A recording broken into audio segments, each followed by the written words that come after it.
ఉండరు ఇక్కడ. రండి, క్రమాన్ని నేర్పించాలని ప్రయత్నం చేస్తే కుర్చీలని ఖాళీగా ఉంటాయి. మిగిలిపోయేది పాస్టర్ గారు మైకులు పెట్టే దాసు. ఎక్కడ నీ క్రమం, ఎక్కడ నీ మాదిరి? ఎందుకు మనం జీవిస్తున్నాం? ఎవరి కొరకు బ్రతుకుతున్నాం? హల్లెలూయా.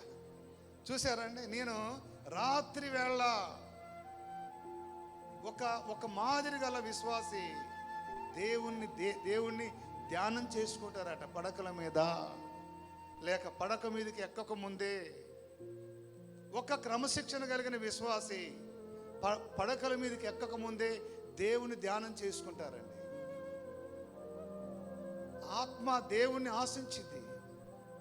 మన ఆత్మకు దేవుని ఆత్మకు కనెక్షన్ ఉన్నప్పుడే దీర్ఘాయుష్మంతులుగా